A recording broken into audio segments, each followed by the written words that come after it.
Swayam Prabha. Digital India. Educated India.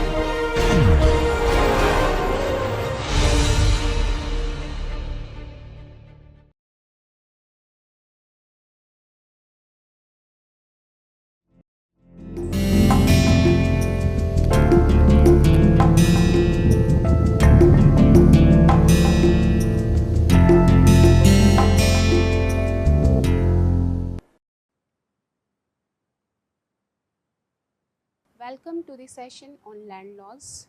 In today's session, I will talk about the land acquisition process in India and Panchayati Raj system. In my previous lecture, I had talked about the local laws and regulations, because in India, the land use and the rents are governed by the Delhi Rent Act.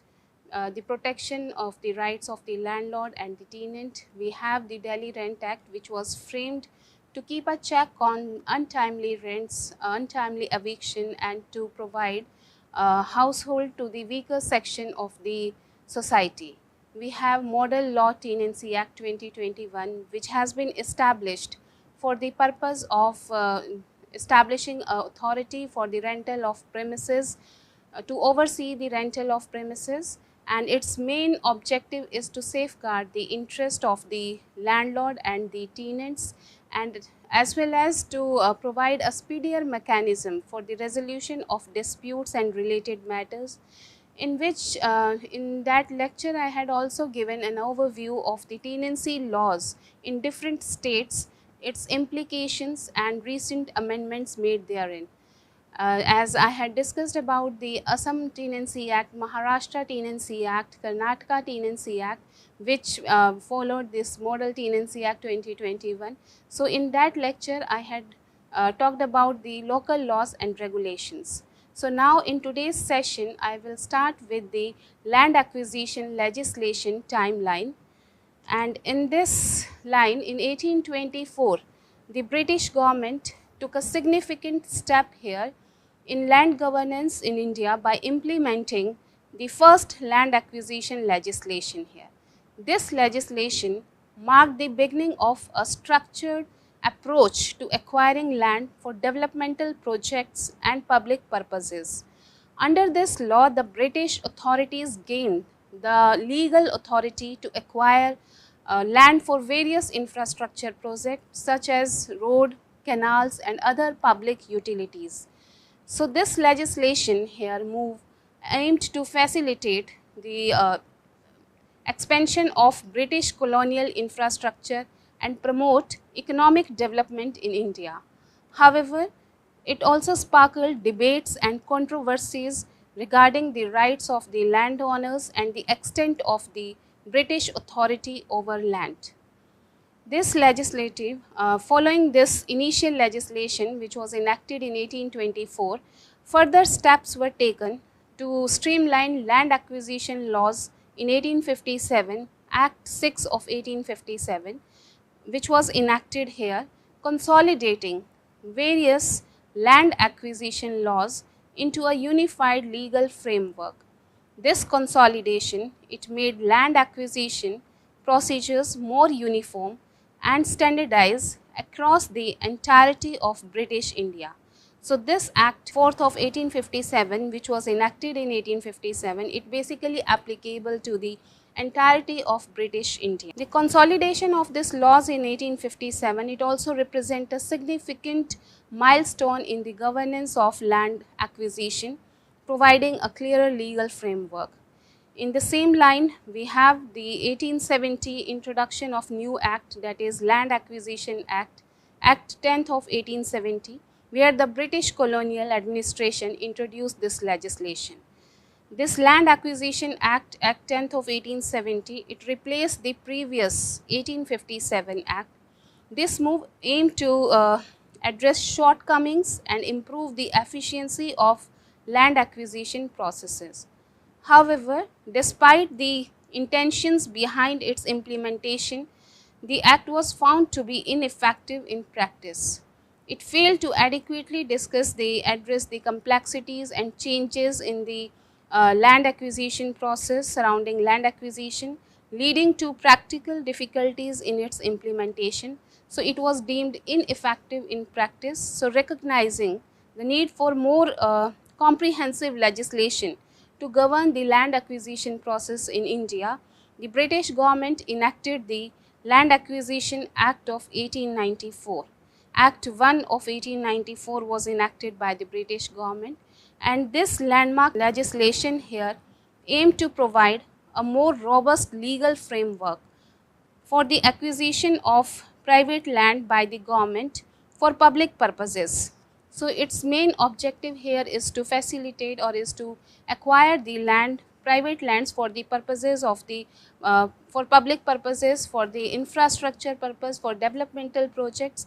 So the Land Acquisition Act of this 1894, it represented a significant evolution in land governance in British India, seeking to balance the interests of the government in acquiring land for public projects with the rights of the landowners. However, it also faced some criticism. It is critical to many more debates, many more criticism, many more shortcomings are there in this act for its potentially coercive nature behind and not adequately safeguarding the rights of the marginalized communities, whose lands were often targeted for acquisition without fair compensation or adequate consultation. So overall, these legislative developments from the 19th century laid the groundwork for the modern framework of land acquisition laws in India, influencing subsequent reforms and shaping the ongoing debates surrounding land rights and development in the country. Next, I will talk about the adoption of this 1894 Act post-independence, because following India's independence in 1947, the country adopted the Land Acquisition Act of 1894 to govern land acquisition process. This adoption was formalized through the Indian Independence Adaptation of Central Act and Ordinances Order in 1948, which is issued in 1948, and by adopting this colonial era legislation, India demonstrated a continuity in its approach to land acquisition post-independence. So despite the change in political landscape, the Land Acquisition Act of 1894 remained in use, reflecting the pragmatic decision to maintain existing legal frameworks to ensure administrative continuity and stability. This continuity allowed for the uninterrupted implementation of land acquisition processes, which albeit under the framework established during British rule. So this act, it basically reflects continuity in land acquisition practices post-independence. In the same line here, for several decades, the following independence, the Land Acquisition Act, it served as the primary legislation governing land acquisition in India. So its continued utilization understand the challenges and complexities involved in exacting new legislation and the perceived adequacy of the existing legal framework in addressing land acquisition disputes. However, over a time, the criticisms arose regarding the outdated provisions of the 1894 Act, particularly concerning land laws such as fair compensation, rehabilitation of displaced persons, and environmental considerations. So these criticisms here prompted calls for reform and modernization of land acquisition law to better align with contemporary principles of justice, equity, and sustainable development. So land acquisition, it continued under the framework of the British Era Act. The Act served as the primary legislation governing land acquisition for several decades. Now I will talk about the initiation of amendment process in this line, because in 1998, the Ministry of Rural Development here in India initiated the process of amending the Land Acquisition Act of 1894. This move was prompted by the recognition of the need to update the legislation to better align with contemporary challenges and development priorities. So over the years, rapid urbanization, industrialization, and infrastructure development had underscored the deficiencies of the existing legal framework in addressing issues such as fair compensation for landowners, rehabilitation of displaced persons, and procedural transparency. So, the main aim of this rural development, the Ministry of Rural Development, they basically initiated this process by amending the Land Acquisition Act to provide rehabilitation of displaced persons and procedural transparency here. Then in the next is, in the same line is 2007 Amendment Bill. The Congress-led United Progressive Alliance, it introduced a bill in Parliament in 2007. The 2007 Amendment Bill here marked a significant step towards the modernizing land acquisition laws in India. It reflected a concerted effort by the government to address long-standing grievances and bring the legal framework governing land acquisition in India with contemporary principles of justice, equity, and sustainable development. However, the bill also sparked debates and controversies, particularly regarding the balance between development imperatives and the protection of land rights and livelihoods of affected communities.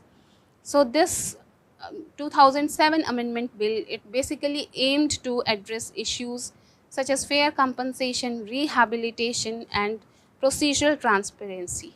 So, it marks a significant step towards modernizing land acquisition laws in India. Land Acquisition Amendment Act 2009 was also there in this passage, that was passed by Lok Sabha in February 2009. It is cleared by the group of ministers in December 2008, and it represents again a milestone in the legislative process towards comprehensive land acquisition reform. So, the challenges which were encountered in the passage of amendments to the Land Acquisition Act of 1894, it underscored the complexity of reforming land acquisition laws in India. So, moving forward, these addressing the challenges and the priorities in land acquisition law reform, it may involve several strategies here because they faced obstacles in the legislative process leading to its eventual lapse.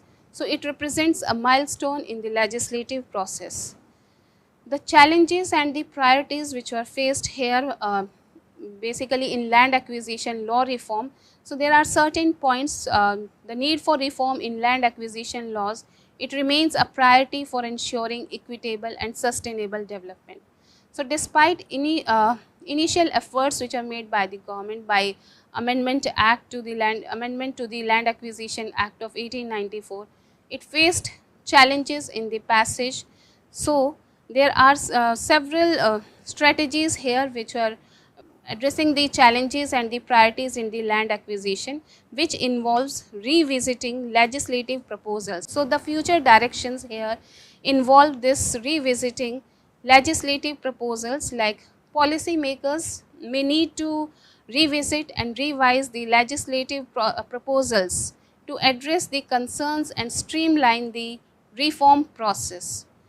Learning from the past experiences and incorporating feedback from the stakeholders can help in crafting more effective and inclusive legislation.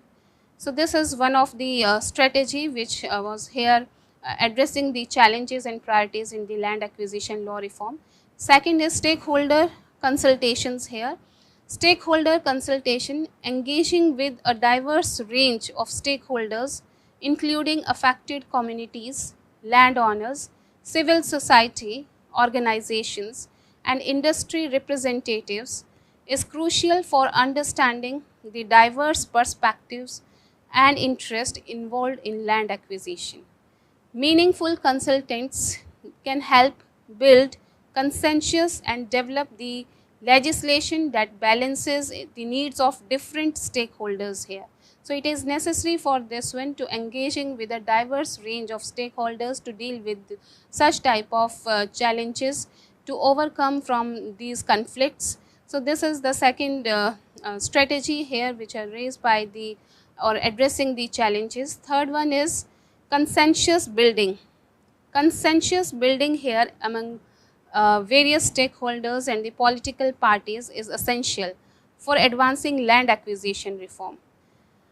This may require the negotiation, compromise, and dialogue to bridge differences and garner support for legislative changes. So, consensus is essential between the political parties and the stakeholders, and it can only be done by the negotiation. They negotiate with each other regarding the process, how to apply it, regarding one party have to compromise there, even if the stakeholders on the one hand or on the other hand the political parties. So, it can only be achieved by this process. Next is addressing concern. It is also essential here, addressing the concerns raised by different stakeholders such as issues related to fair compensation, rehabilitation, environmental protection and procedural transparency. It is key to building trust and legitimacy in the reform process. Legislation should incorporate mechanisms to safeguard the rights and interests of affected communities while promoting sustainable development. So, addressing concern is one of the again important strategy raised by the different stakeholders, so that if it be related to fair compensation, if it be related to environmental protection, for any reason it is necessary to address these concerns. Capacity building is one of the again next strategy, which here enhance the capacity of relevant institutions including government agencies responsible for land acquisition, judiciary and civil society organization, can improve the implementation and enforcement of land acquisition laws. Training programs, technical assistance, these are important here to raise or to build the capacity building between the stakeholders and the institutional reforms. It may be necessary to strengthen governance frameworks and ensure compliance with the legal provisions of the Act. So, by adopting a comprehensive and inclusive approach to land acquisition reform, India can address the challenges and the priorities in the land governance, promoting equitable development while safeguarding the rights and livelihoods of its citizens. So, by adopting these inclusive approach, comprehensive approach to land acquisition reform, with this they can India can address the challenges and the priorities in legal governance. Next, I will talk about the India's land acquisition process, which is regulated by the right to fair compensation and transparency in land acquisition, rehabilitation and resettlement Act 2013. Finally, the passage of this act is here, which governed the land use in India. So, this law here addresses the shortcomings of the outdated land acquisition of 1894, which basically ensures here fair compensation and rehabilitation for the affected landowners. So, under this right to fair compensation and transparency in land acquisition, rehabilitation and resettlement Act, the process commences with a social impact assessment to evaluate the effects of acquisition on affected communities. Subsequently, consent from a majority of affected families and compensation determination follow. The Act mandates compensation at market rates with additional benefits like annuity and rehabilitation assistance. So, this is essential here because the process commences with the first step, that is social impact assessment, to evaluate the effect of the acquisition on the affected communities. This transparency here is ensured only through public hearings, because this act here is which deals regulated by the right to fair, this land acquisition process which is regulated by the right to fair compensation and transparency in land acquisition, and this transparency here is ensured only through public hearings and disclosure of relevant information at each stage. Grievance mechanisms allow affected parties to voice concerns and seek redressal. These provisions intend to foster a fair and participatory process aligning with the principles of equity and justice. So, by modernizing land acquisition laws here, this act aims to balance development imperatives with safeguarding landowners' interest, promoting sustainable growth while respecting community rights. So the process here involves several keys steps to safeguard the rights of the landowners, ensure transparency in the government acquisition for public purpose. So for this, we have this act, right to fair compensation and transparency in the land acquisition. So the process involves several key steps to safeguard the rights of landowners and ensure transparency in government acquisition for public purposes. Now I will talk about the initiation of the acquisition, the land acquisition process in India. It commences with the issuance of a preliminary notification by government departments or agencies which specifying the public purpose for which land is required. This notification here marks the formal start of the process and serves as official notice to affected landowners and the stakeholders. It outlines details such as the extent of land needed and the boundaries of the area to be acquired.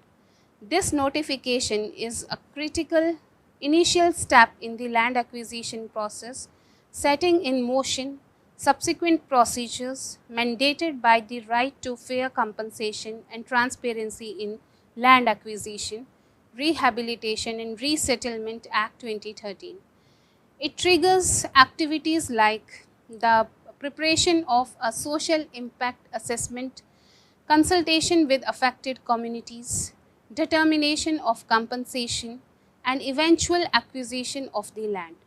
Overall, the preliminary notification here initiates by the government departments or the agencies. They specify the public purpose for which the land is required. It marks the formal start of the land acquisition process. So the issuance of this preliminary notification by the government is necessary for determining the social impact assessment, the transparency, the rights of the landowners. Next, I am going to talk about the preliminary notification and the objections here, because after the initiation of the land acquisition process, the district collector issues here a Section 4 notification publicly announcing the proposed acquisition. So this is essential here because the government has to notify the collector issue notification under Section 4 of the land acquisition process. And this notification here enables affected landowners to raise objections within a 60-day period, voicing concerns or contesting the acquisition. Subsequently, a public hearing is conducted by the collector to address these objections and ensure transparency in decision making. So this is an important provision here under which under Section 4 the collector issues a notification regarding the acquisition for public purpose, and for this purpose here the notification enables the landowners here to raise their objection and address their concerns before the collector. And after the hearing, the collector here, during the hearing, the affected parties have the opportunity to present their grievances before the collector and provide additional information relevant to the acquisition. The collector then considers these objections and feedback before making a final decision on the acquisition. This step is crucial in upholding fairness and accountability in the land acquisition process, allowing for meaningful participation from the stakeholders and ensuring that their concerns are duly considered.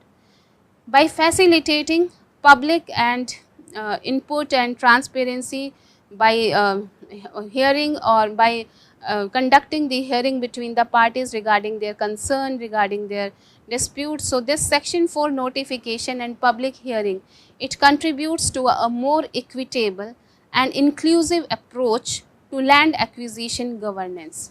So this notification here allows affected landowners to submit their objections before the collector within 60 days, raising concerns or contesting the acquisition. Then a public hearing here is conducted by the collector Following initiation, the government has issued here notification under section 4.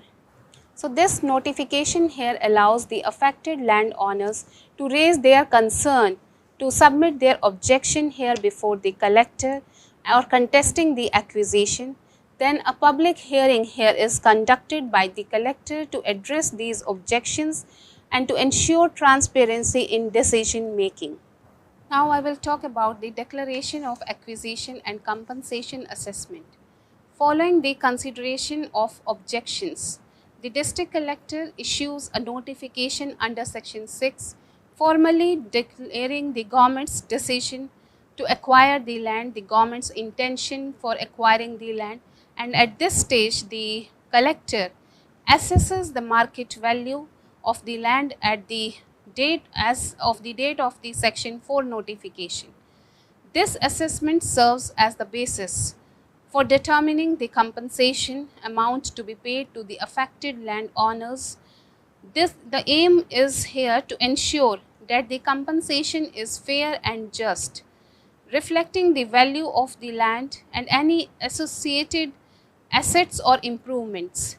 So by utilizing the market value determined at the time of the section 4 notification, the compensation process seeks to provide adequate remuneration to the landowners for their loss. This step underscores the commitment to transparency and equity in the land acquisition process, striving to uphold the rights and interests of affected parties while facilitating the government's public purpose objectives.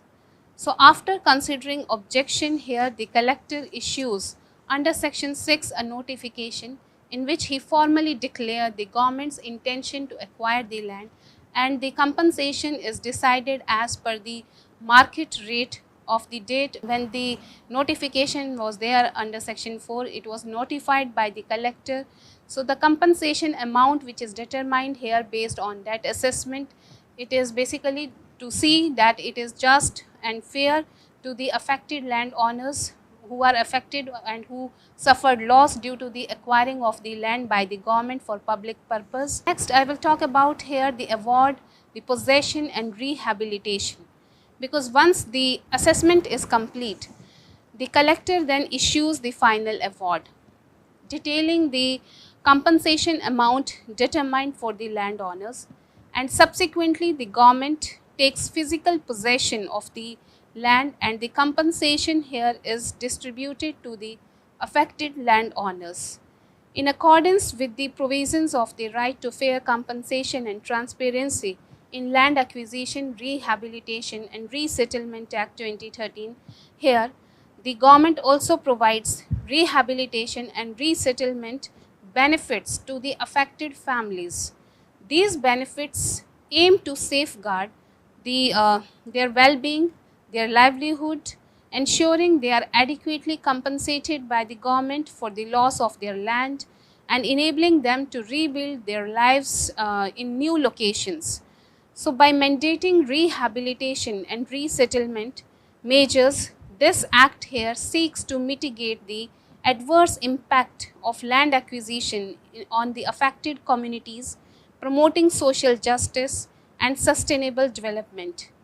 This comprehensive approach here underscores the provision of rehabilitation and resettlement benefits to the affected families and the commitment to uphold their rights here and welfare of all the stakeholders who are involved in the land acquisition process. Next, I will talk about the period for award here in land acquisition process. For this, we have section 25 in the Land Acquisition Act. The legal requirement which is essential here, the timely issuance of the award in the land acquisition process is crucial for ensuring both efficiency and legality. Adhering to legal timelines not only promotes transparency in decision making but also upholds accountability, fostering trust among stakeholders. Compliance with stipulated timelines and procedure is imperative for avoiding delays and legal complications. To ensure adherence here, authorities involved in land acquisition, it must establish regular monitoring and reporting mechanisms to track the progress regarding the issuance of the award. So these mechanisms help identify any derivations from prescribed timelines, allowing corrective action to be taken promptly by prioritizing timely issuance of awards and maintaining transparency and compliance throughout the process. Authorities can enhance the efficiency, the legitimacy and the credibility of the land acquisition procedures, ultimately serving the interest of both the government and the affected stakeholders. So section 25 of the Land Acquisition Act here, it mandates the collector to issue an award within 1 year from the date of publication of the notification under section 4. Failure to issue the award within this time limit, within this time frame, it leads to abandonment of the entire land acquisition process. So this is the legal requirement here which must be adhered by the collector, which mandates the collector to issue this award within that timeline which is fixed here, and the appropriate government has the authority here to extend this 12-month period if deemed necessary due to the specific circumstances, due to some sufficient cause which is not in the control of the parties, which is not in the hands of the controller. So any extension decision, it must be formally documented, communicated and published on the relevant authorities' website. And the importance of the issuance of the awards within that time frame is crucial here for ensuring the efficiency and legality of the land acquisition process. So that's why the period for the award is there in the land acquisition process, because transparency in decision making and adherence to legal timelines are essential for maintaining trust and accountability. So section 23, under this the collector is tasked with investigating objections raised by the interested parties regarding compensation, rehabilitation and resettlement, and this step, it ensures that the interest of all affected parties are considered before finalizing the compensation award. Following the investigation here, the collector then issues an award under their signature, and the authorities who are involved in the land acquisition, they must adhere to the stipulated timelines and procedure to avoid the delays and legal implications. Compensation, which is the compensation process under the act given under section 23, which I have just talked about, the issuance of the award by the collector under that time period. The collector, he investigate objections.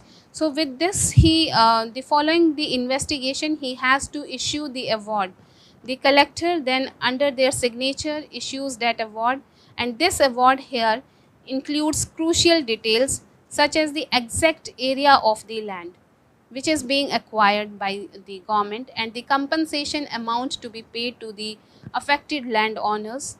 The compensation here calculation follows the guidelines which are contained in section 27 of the act. So the exact area of the land being acquired, it must be mentioned in the award when it was issued by the collector, and it must be calculated in accordance with the section 27 of the act, which specifies the criteria and methodology for determining the fair compensation based on market value, the potential value and the other relevant factors here. Now I will talk about the components of the awards which must be there in the award which is passed by the collector. So first one is compensation. This component here is calculated in accordance with as per the provision 27 in the act, which outlines the criteria and the methodology for determining fair compensation to be paid to the affected landowners. So this compensation is based on the market value and other relevant considerations. Rehabilitation and resettlement award, again it is one of the component which must be there in the award, because this award is calculated as per section 31 of the act. So it aims to provide rehabilitation and resettlement benefits to affected families ensuring their well-being and livelihoods are safeguarded amidst land acquisition activities. Distribution of compensation, again one of the component which must be there. The collector here is responsible for distributing the compensation among all parties known to have an interest in the land or whose claims are aware of. This distribution is carried out regardless of whether these parties appeared individually before the collector. So this ensures that all stakeholders with legitimate claims receive their rightful compensation, promoting fairness and equity in the land acquisition process. So by incorporating these components into the award process, the land acquisition framework, it strives to uphold the rights and interests of affected parties, ensuring they are adequately compensated and supported throughout the acquisition process. Next, I will talk about the award distribution, how the award will be distributed by the collector in the land acquisition process. This is again, there are certain key considerations which must be kept in mind.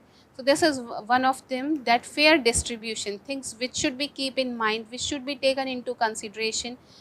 First one is fair distribution. So the collector here must ensure equitable distribution of compensation among all parties with an interest in the land, regardless of whether they personally appeared before him.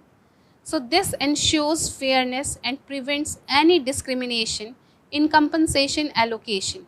So the collector here ensures equitable distribution among all the persons who are interested, whose interest suffered due to the acquisition of the land. So this basically ensures here fairness, and the it prevents discrimination also in compensation allocation.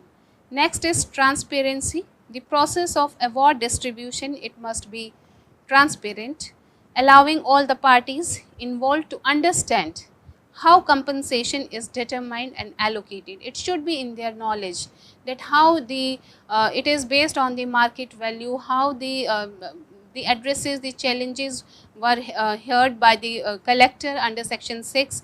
So transparency, it fosters trust and confidence in the fairness of the process. Next is accountability. The collector here is accountable for the distribution of compensation. They must adhere strictly to the provisions of the Act, ensuring that compensation is distributed in accordance with the legal requirements and without bias or without favoritism. So this is again one of the main factors which must be there in the award, which should be keep into consideration. The collector, he is responsible for the fair and the lawful distribution of compensation. So accountability is also there. So by adhering to these principles of fair distribution, transparency, accountability, the land acquisition process, it can uphold the rights and interests of all stakeholders who are involved, fostering a sense of justice and equity in compensation allocation. Next, I will talk about the market value determination in land acquisition, the factors which should be considered there in determining the compensation for land acquisition. Several factors which are considered here is minimum land value. This refers to the minimum value of the land required for the registration of the sale documents under the Indian Stamp Act of 1899. It provides a baseline value for the land in the region where it is located.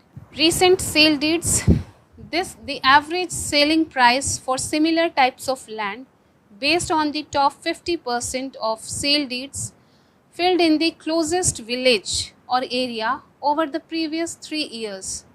This helps assess the market value of the land by considering recent transactions for comparable properties.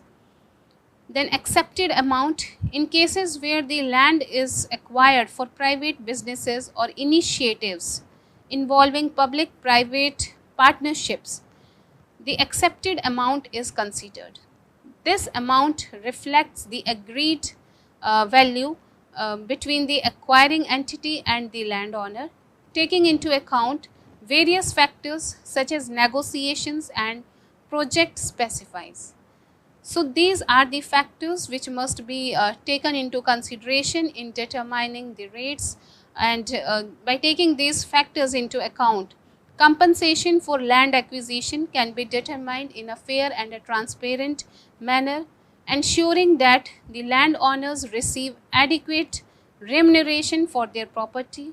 This approach aims to uphold the principles of equity and justice in the land acquisition process. Next, I will talk about the additional factors which influencing here the market value.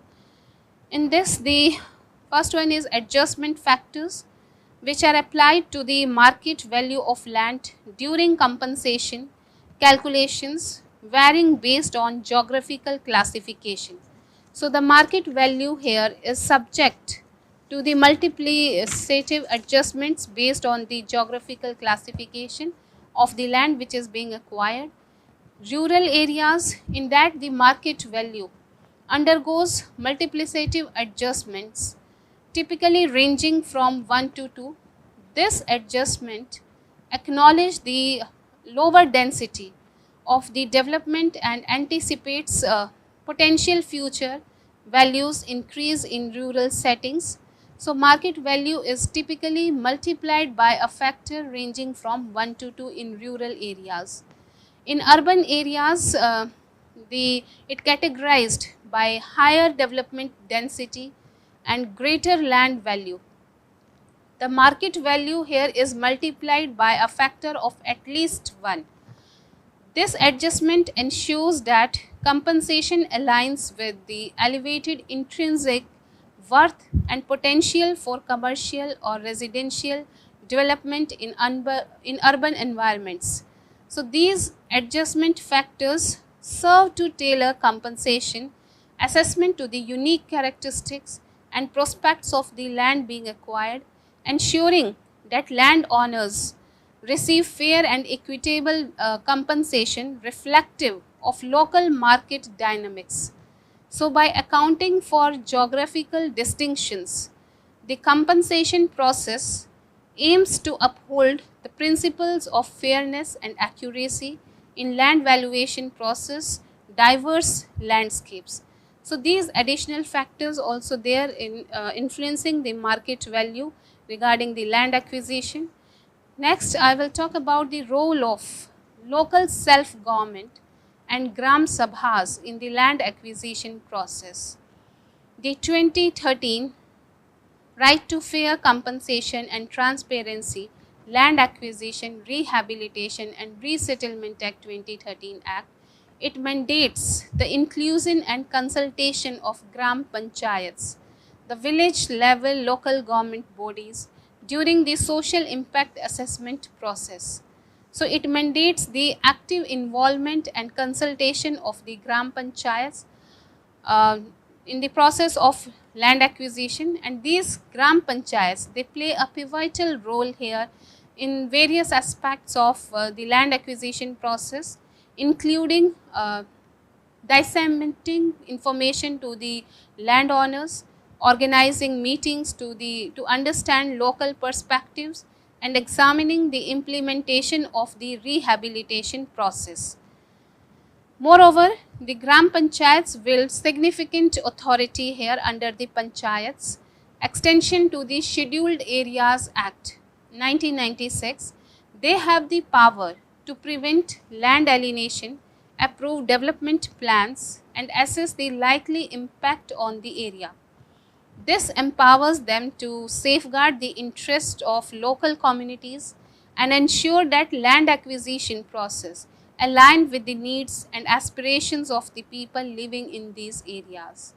So the involvement of Gram Panchayats represents a progressive step towards ensuring transparency and accountability in the land acquisition process by integrating local governance structures and perspectives. So this right to fair compensation, transparency and land acquisition, Resettlement and Rehabilitation Act, it promotes inclusive decision making and fosters greater trust between authorities and affected communities.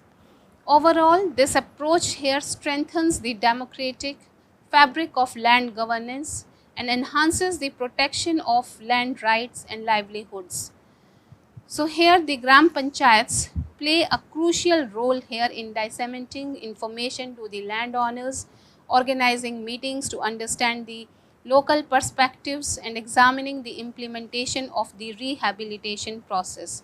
So this represents a progressive step towards ensuring transparency and accountability in the acquisition process. Next, I will talk about the decentralization of the power. The local governance through self-governing bodies such as the panchayats and the municipalities, this signifies here a significant decentralization of power from central and state governments. This shift, it enables more and allow the responsive and community-oriented land governance where decisions are made closer to the affected communities. So, by bringing a decision-making process closer to the grassroots level, local governance factors it greater responsiveness to local needs and preferences in land administration.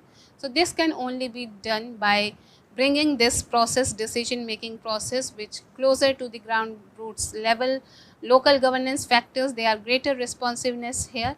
So, empowering the local communities by decentralizing power, local self-government institutions, they empower communities to have a greater say in land administration processes.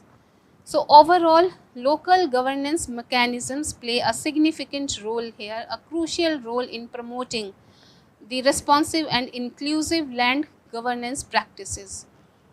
By decentralizing the power and empowering the local communities here, these institutions contribute to more efficiency, more participatory, so transparency is there, and accountable land administration processes that better serves the need of the people. Next, I will talk about the law management functions here, because this local self-governing bodies, the institutions, they bear significant responsibilities in land management within their jurisdictions. So in this, the first one is land use planning. These bodies here are tasked with land use planning, aiming to ensure the sustainable and equitable utilization of land resources. Through comprehensive planning processes, they allocate land for different purposes such as residential, commercial, agricultural and industrial use while considering environmental conservation and community needs. Implementation of reform is there by local self-governing authority or bodies. They play a crucial role, a significant role in implementing land reforms and land consolidation measures.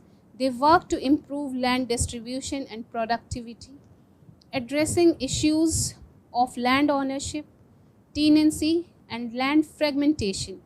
So by facilitating the consolidation of small land holdings and promoting equitable access to land, they contribute to enhancing cultural productivity and rural development. So local self-governing institutions here are entrusted with these various land management functions within their jurisdictions.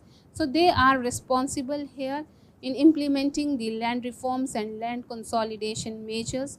So through these responsibilities, this local self-governing institutions, they contribute to effective land management and governance at the grassroots level. So by engaging with local communities and stakeholders, they ensure that land use decisions are informed by local needs and priorities, promoting sustainable development and social equity. Next, I will talk about the representation of local interest and coordination, because for this we have elected representatives in local self-government bodies which are in a better position to understand and advocate for the land-related needs and concerns of the local population. So elected representatives here within local self-government, within local self-government bodies, they play a pivotal role in understanding the and advocating the land-related needs and concerns of the local population, and their direct engagement with constituents, it enables them to identify and address specific challenges faced by the communities regarding land management and utilization. So the representation ensures that land administration remains responsive to community interest and priorities. Elected representatives serves as conduits for community voices here, advocating for the policies, initiatives that align with local needs and aspirations. So by bridging the gap between government authorities and grassroots communities, they ensure that land-related decisions reflect the diverse perspectives of the people they represent. Moreover, the local self-governing institutions serve as crucial intermediaries between the grassroots communities and the higher level of government, and they facilitate the effective implementation of land-related policies and programs at the local level, translating broader policy here objectives into actionable initiatives that address local realities and their concerns. So this interface, it enhances the coordination and cooperation between different levels of government, ultimately leading to more responsive and inclusive land governance. So advocating for local needs and the responsive administration, facilitating policy implementation here is important here for the people to understand and the land related disputes and concerns of the local population. So these are the local interests and coordination by which are represented here by the local self-government, which plays a pivotal role in understanding and advocating for the land related disputes. Next, I will talk about the future directions which must be taken by the 2013 Act, which marks a significant shift towards the fair compensation and rehabilitation in land acquisition in India. It emphasizes on local self-government involvement and participatory process, which is a crucial step towards more inclusive and responsive land governance. I'm talking about here the future directions which must be taken is first one is strengthening implementation mechanisms. This is very important here because addressing implementation challenges and ensuring effective implementation or enforcement of the act is very essential here. This involves streamlining procedures, enhancing institutional capacities, and providing adequate resources to implement the provisions of the Act efficiently. Next is enhancing transparency and accountability. This is also very important here because increasing public access to the relevant information and promoting the accountability through regular monitoring and evaluation are paramount. So establishing robust mechanisms for transparent decision making, public consultation, and grievance redressal, it can bolster trust in the land acquisition process and ensure that it operates in the best interest of all stakeholders. So by focusing on these future directions, the implementation of the right to fair compensation and transparency in land acquisition, Rehabilitation and Resettlement Act 2013 Act, it can be further refined to realize its objectives of fair compensation, rehabilitation, and inclusive land governance.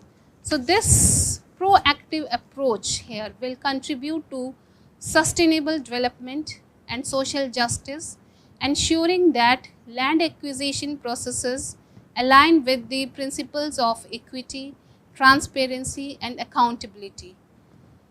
So these are the things like building capacity. It is important, providing training as it is given here in this slide. The main point is building capacity because by providing the training programs and capacity building programs for local self-government, institutions and the other stakeholders is essential to ensure the effective implementation of the Act. So, by enhancing their understanding of the Act's provisions and strengthening their skills in land governance, these institutions can play a more active role in promoting fair compensation, rehabilitation, and participatory decision making process. So, addressing controversies again is a major concern, because resolving outstanding disputes and concerns related to the compensation, relating to the rehabilitation and the displacement of the community, marginalized community, is critical for fostering trust and confidence in the land acquisition process. So, through transparent and participatory mechanisms for dispute resolution here, the stakeholders can address grievances and work toward equitable solutions that uphold the rights and interests of all parties involved. Path ahead here requires the collective, collaborative efforts, because encouraging cooperation between the government agencies or the self-government institutions, local self-government and civil society organizations is essential here for ensuring a more effective and inclusive land acquisition process. By working together, these stakeholders can leverage their respective strengths and resources to address complex land governance challenges and promote sustainable development outcomes. Continuous improvement is required here, because regularly reviewing and updating the Act to address emerging challenges and concerns is necessary to ensure that it remains a powerful tool for promoting fair and transparent land governance in India. So, continuous improvement is required by staying responsive to the changing circumstances and evolving best practices. Policy makers can strengthen the Act's effectiveness and relevance in addressing the evolving needs of land governance in the country. Thank you.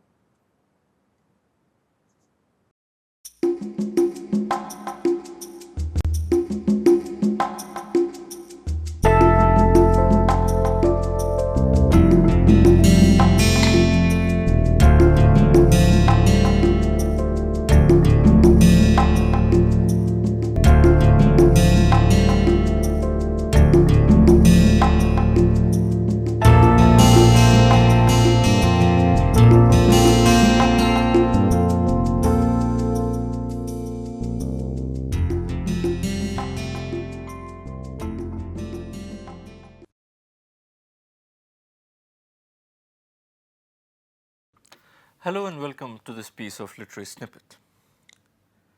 We usually know William Shakespeare as the most revered figure in the history of English literature. But we often tend to forget that he has also been one of the most hated figures in literature.